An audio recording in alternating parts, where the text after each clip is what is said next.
I've been asked by a couple students to recreate my discussion on the manufacturing planning and control chart that we often see in many of our textbooks. And what I have here on the screen is kind of a skeleton of what that is.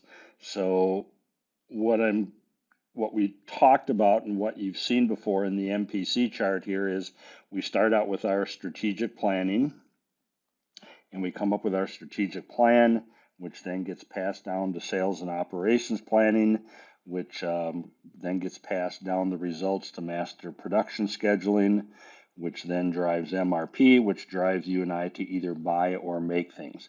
And along the way, we're checking capacity on the right side, and we're being driven by demand planning on the left side. Now let's go into a little bit more detail to make this thing fair here. So typically what I like to have people think about is this right here first off, putting a line through here horizontally, and then I'm putting a vertical line right here. The idea being anything above the horizontal line is planning, everything below the line is executing or doing it. And if we look at the vertical line, everything to the left is all about priorities. Everything to the right is about capacities. So when you look at our whole manufacturing planning and control system, we're either in quadrant 1, we're planning priorities, or quadrant 2, we're planning capacities. And then once we get that going, then we're executing on those priorities or executing on those capacities. So a good MPC system has got something going in all 4 quadrants. So let's erase that and go a little bit deeper here into this and talk about what we're seeing on the chart here. So demand planning on the left, we have a group called our demand management planners here in the middle, and what they're doing is they're bringing in the forecasts, they're bringing in orders from customers, they're bringing in market knowledge, okay? And what they're creating is the initial forecasts that are going to drive our business. And so they're taking that forecast and they're putting it in 3 different formats for 3 different audiences. So for the C-level folks, it's a forecast in dollars. For the sales and operations people, it is in families of products. So we're looking at overall volumes on an aggregate level. And then a forecast for the master production scheduling folks, which is by part number, which gets into the different part numbers, quantities, and dates and the mix of the products. So they're putting together, the forecast for 3 different audiences here. So let me take this out for a sec and show you, what my perception is we get that strategic plan in the forecast and we go into sales and operations planning right here. And we're looking at overall volume. So if I went to the upper right corner here, I'm looking at what's the sales plan, January through December or whatever by overall volumes, 100,000 per month. What we're trying to answer here at this S&OP level is this, in my mind, is our business sized properly? It doesn't make any difference. It's not very beneficial to look down at the part number and quantity and date level if the business isn't sized properly. So we look at overall volumes like we talked about. We look at what are those volumes, 100,000 a month, and we pass it over to resource planning. RP on the right is resource planning. And what we're looking at is for those 100,000, what is the average quantity per on our critical resources? And critical resources could be space, could be dollars, could be labor, could be an individual component, whatever. And we're asking, well, what's the average quantity per? And if we say, well, it's 3 per, whether it's cubic feet, dollar, space, whatever, then we're saying, okay, I need 300,000 of that. And we can check with the suppliers or whoever has the resource and say, can you support 300,000? And if they say yes, then resource planning passes it back to S&OP and says, nice plan, you got the resources to do it. What comes out of the S&OP plan then? So the input is the forecast. So if we look at this from an input, transformation, output standpoint, the input is the strategy plus the forecast. We do the math that you've learned in the book, and the output is a production plan. We're going to build 100,000 a month if it's a level or chase strategy or whatever.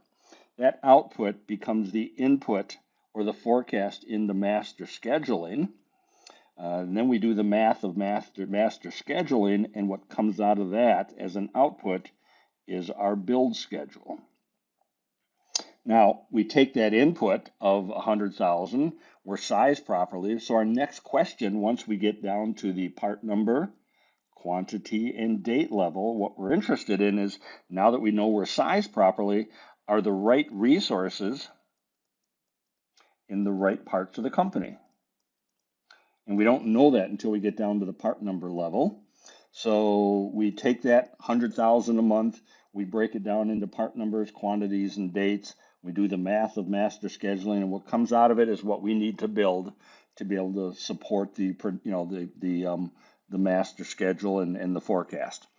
So we do the same thing. We come up with a master production schedule, the build schedule, and we pass it on over to what's now called rough cut capacity planning. Same conversation. We're trying to say, hey, nice plan, but if we got the resources, now that we're down to the detailed level, it's not so much the critical resources, although they may be the same here, but we're looking for, now that we know the mix, are there any bottlenecks? And once we identify those bottlenecks, we do the same thing. We take the quantity, we multiply it by, whatever the quantity per is, maybe it's 2, and we see what the total demand is or need is, and we verify that we can do it. And if we can do it, we pass it back. Yep, it's good. Go on to the master, go down to the MRP level. So we've answered the question in my mind at this point, are we sized properly? And are the right resources in the right parts of the company? Because the mix may have been off from what we thought. Once we pass it down to MRP level, now we're getting down to the component and the subassembly level, where we're going to go out and make things or buy things, but we go through the same math of planning, supply versus demand at the component and the subassembly level, see what we're short, order it. That's our plan of what we're going to make or buy, and then we're going to pass it over to CRP, which is now down at probably at the work center level. And again, we're checking a third level of capacity. We know we're sized properly. We should be okay. We think the mix is right. We got the right resources in the right parts of the company. Now we get down to the work center, and we're really saying, do we have the right resources at the right machine or the person? Because we've all seen it. You can have 4 machines bought at the same time, installed at the same time. One of them can't quite hold the same tolerances than the others. And we may find when we get down to the specific customer order and the print specifications and the tolerances that, oh my gosh, we don't have enough machines to be able to hit this tolerance, the capacity needed, even though we had the right resources and we are sized properly. So we take that third check to make sure we're okay. And again, same logic. This time we're using the MRP, planned order releases, and the actual orders released on the floor. We're checking them against the routings and the bills of materials to check for those resources that could be troublesome and making sure we're okay there. And if we are, we pass it back to MRP. And once that's good, then we can say what? We're sized properly, the right resources are in the right parts of the company, we're good down at the work center level, time to execute. Let's go out based on MRP and make and buy what we need to do. So to me, that's the story that we're looking at. Let me add one more thing here, a couple more things to complete the picture. The input to MRP is the master production build schedule. We do the math, and the output is what to make or buy. So again, the input to resource planning, while we're here, is the production plan from S&OP, and it passes back essentially a yes or a no. The rough cut capacity planning, the input is the build schedule, the MPS schedule. It does the math we talked about up on top, and again, it passes back a yes or a no. And then the same thing at the CRP level, we take what we're going to make and buy, pass that over to CRP, and hopefully it brings back a yes or a no. And if we get the three yeses, so to speak, then we should have a shot at success here. If we hit a no anywhere, the argument is we really should be proactive and rebalance that capacity issue and fix it before we go any further, because the argument is going to be, if you can't hit that level of capacity, what's the point of going on then? I think what happens in the real world often is we figure it out when we get there, and we truly do figure it out when we get there, but it costs us so much more than if we had planned for it up front. So the more we can be proactive about all this, the better off we're going to be. Okay?